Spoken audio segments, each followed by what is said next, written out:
बिस्मिल्लाहिर्रहमानिर्रहीम। अस्सलाम वालेकुम। मैं हूं इंजीनियर मोहम्मद इस्माइल और आप देख रहे हैं मेरा फेसबुक और यूट्यूब चैनल। उम्मीद करता हूं कि आप सब खैर ऑफिस से होंगे, महफूज होंगे और खुश होंगे। आज का हमारा जो टॉपिक है, ये हमारा जो पार्ट 2 है, इसके अंदर हम डिस्कस करेंगे कि कॉन्ट्रैक्टर जब पार्टिसिपेट करते हैं टेंडर के अंदर तो उनको किन चीज़ों का ख्याल रखना पड़ता है और उनकी जो कंपनी है उनको किस तरह जो है ना उनकी डॉक्यूमेंटेशन होनी चाहिए। उसके अंदर जो आपका फर्स्ट ऑफ ऑल तो आपकी जो कंपनी है वो उसकी रजिस्ट्रेशन जो है ना पाकिस्तान इंजीनियरिंग काउंसिल के अंदर होनी चाहिए। नंबर 2 जो है उसकी जिस डिपार्टमेंट में आप पार्टिसिपेट कर रहे हैं उसके अंदर उस कंपनी की आपकी कंपनी की जो है ना इनलिस्टमेंट होनी चाहिए। ठीक है।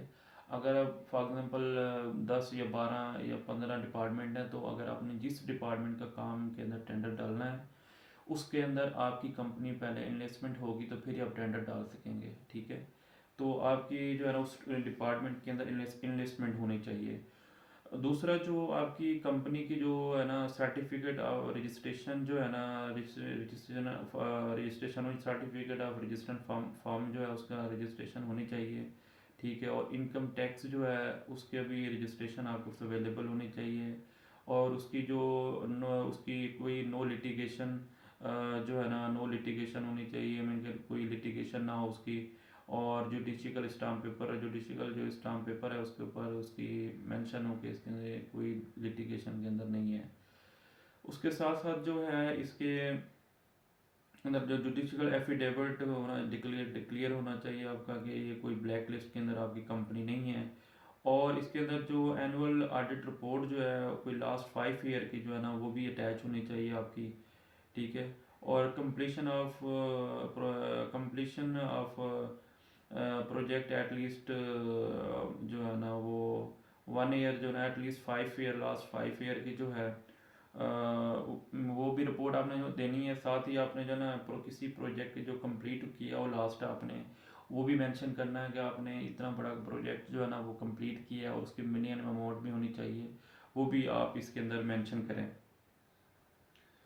और उसके बाद जब टेंडर होता है टेंडर के अंदर आपको जो है उस डिपार्टमेंट की तरफ से जो होती है वो एक ऐड दिया जाता है।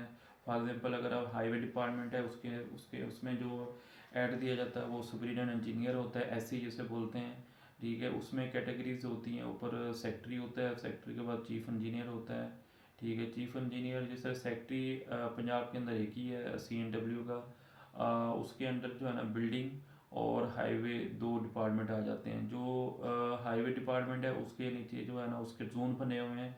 जिस तरह पंजाब के अंदर नॉर्थ जोन है, नॉर्थ जोन के अंदर सरगोदा, पिंडी और गुजरांवाला आ जाता है। इसी तरह सेंटर के अंदर फैसलाबाद, लाहौर और सहीवाल आ जाता है। साउथ के अंदर डीजी खान, बावलपुर, मुल्तान आ जाता है। इसमें हर जोन के अंदर सेपरेट चीफ होता है जो उस जोन को जो है ना वो देखता है, सुपरवाइज करता है उस जोन को। और उसके नीचे सुपरीटेंडेंट इंजीनियर होते हैं जो हर डिवीजन के अंदर होते हैं, जैसे हम सर्कल बोलते हैं। सर्कल के अंदर एक ऐसे ही होता है सुपरीटेंडेंट इंजीनियर। तो जो टेंडर होते हैं वो कुछ एससी लेवल तक होते हैं, कुछ जो है वो चीफ लेवल तक होते हैं। जो एससी लेवल तक होते हैं वो सुपरीटेंडेंट इंजीनियर तक वहाँ पे एससी की तरफ से ऐड दिया जाता है न्यूज़पेपर के अंदर। और फिर उस ऐड के अंदर सारी कैटेगरी सारी चीज़ें मेंशन कर दी जाती हैं। और उसके बाद कॉन्ट्रैक्टर जो है अपना टेंडर जो है वो डालता है। उसके अंदर रेट जो होता है वो गवर्नमेंट की तरफ से दिया जाता है कि ये जो प्रोजेक्ट है रोड का नाम मेंशन होता है कि इस रोड का नाम ये है, इसकी इतनी कॉस्ट है, इतनी लेंथ है। ठीक है। फिर उसके बाद जो टेंडर होता है उसके अंदर कॉन्ट्रैक्टर जो है वो गवर्नमेंट एक अपना रेट दे देती है उसके अंदर हर एटम वाइज। मीन के अगर रोड के जो है ना 39 जो है एटम है तो 39 एटम के जो है ना रेट उसमें मेंशन कर दिए जाते हैं।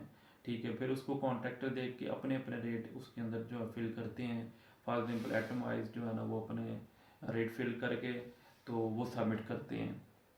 अब उसके अंदर क्या होता है जब वो सारों के टेंडर जो है वो चले जाते हैं फिर एससी ऑफिस के अंदर जो है वो टेंडर ओपन होने होते हैं। उसमें वही बंदे को सिलेक्ट किया जाता है कॉन्ट्रैक्टर को जिसके लोएस्ट रेट होते हैं, उनके बिलो रेट होते हैं। फॉर एग्जांपल अगर एक 100 रुपीज़ गवर्नमेंट का रेट है, अगर एक कॉन्ट्रैक्टर ने उससे बिलो जाके वो कहता है कि ये जो 100 रुपीज़ है मैं ये काम 100 में नहीं करूँगा, मैं इसको फॉर एग्जाम्पल हम 1 करोड़ की बात कर लेते हैं कि अगर 1 करोड़ का काम है तो एक कॉन्ट्रैक्टर कहता है कि ये मैं गवर्नमेंट की अमाउंट होती है 1 करोड़, तो वो कहता है कि नहीं मैं इसको जो है ना कोई 90 लाख के अंदर जो है ना 90 लैक्स के अंदर कंप्लीट कर दूंगा, तो वो बिलो पे आ जाता है। अच्छा, कुछ ये होता है कि वो अबव पे भी चले जाते हैं, मीन कि अगर गवर्नमेंट का रेट है 1 करोड़, तो वो 1 करोड़ 10, 1 करोड़ 5 लाख, 1 करोड़ 20 लाख तक भी अबव पे जो है ना वो चले जाते हैं।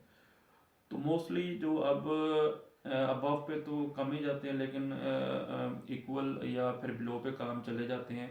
आई मीन के 5% बिलो या 10% बिलो का मतलब अगर करोड़ में से 10% भी बिलो पे चले जाएं तो वो काम 90 लाख पे आ जाएगा। तो इस तरह सारे टेंडर फिल करके सबमिट कर देते हैं, उसके बाद टेंडर ओपन होता है और जिसका लोएस्ट रेट होता है वही विन कर लेता है। और विन करने के बाद जो है उसको कॉन्ट्रैक्टर जब विन कर लेता है उसको फिर जो है ना बाद में डिपार्टमेंट में बैंक गारंटी देनी होती है और प्रॉपर उसकी जो है ना सिक्योरिटी डिपॉजिट होती है, ठीक है। और वो बैंक गारंटी भी देता है, स्टाम्प पेपर के ऊपर सारी चीज़ें मेंशन होती हैं, उसके अंदर अपना स्टाफ मेंशन किया होता है कि मेरा इस प्रोजेक्ट के लिए ये स्टाफ होगा, मीन उसमें इंजीनियर होंगे, सर्वेयर होंगे, लैब टेक्नीशियन होंगे। उसके अंदर इक्विपमेंट्स रिलेटेड भी होता है, आपकी मशीनरी का मेंशन किया जाता है कि मशीनरी कितनी होगी, और उससे रिलेटेड स्पाल्ट प्लांट हो गया अगर आपका रोड का काम है या ब्रिजेस का काम है तो कंक्रीट प्लांट के बारे में भी मेंशन किया जाता है कि ये चीज़ें आपकी होनी चाहिए। उसके बाद वो जब कंप्लीट हो जाता है प्रोसेस उसका, तो फिर उसके बाद डिपार्टमेंट जो है वो उसको मोबिलाइजेशन एडवांस जो है वो पेमेंट लेता है अपने काम को स्टार्ट करने के लिए, प्रोजेक्ट स्टार्ट करने के लिए। तो उसके बाद मोबिलाइजेशन एडवांस मिल जाता है या उसको फिर सिक्योर एडवांस भी दिया जाता है। तो कॉन्ट्रैक्टर अगर एक बड़ा प्रोजेक्ट है तकरीबन कोई 5 करोड़ से ऊपर का काम है तो हाईवे के अंदर यही होता है कि वो उसके ऊपर कंसल्टेंट को जो है ना हायर कर लेते हैं, ताकि वो जो काम है वो कंसल्टेंट जो है वो उसको डील करें, उसको देखें एज पर साइड क्या काम हो रहा है उसको सुपरवाइज करें। तो जो 5 करोड़ से नीचे वाले काम होते हैं उसके ऊपर कंसल्टेंट को हायर नहीं करते और वो खुद ही क्लाइंट जो हाईवे डिपार्टमेंट है वो खुद ही डील करता है।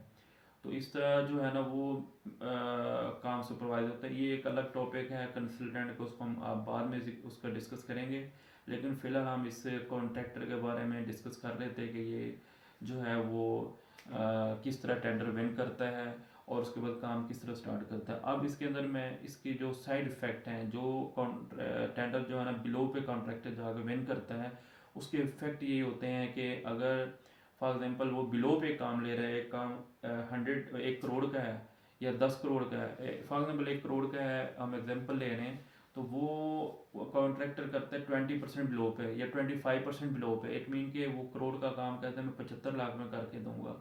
तो उसका फिर इफेक्ट जो है ना, फिर इफेक्ट ये आएगा कि वो जो क्वालिटी है इंश्योर नहीं कर पाएगा।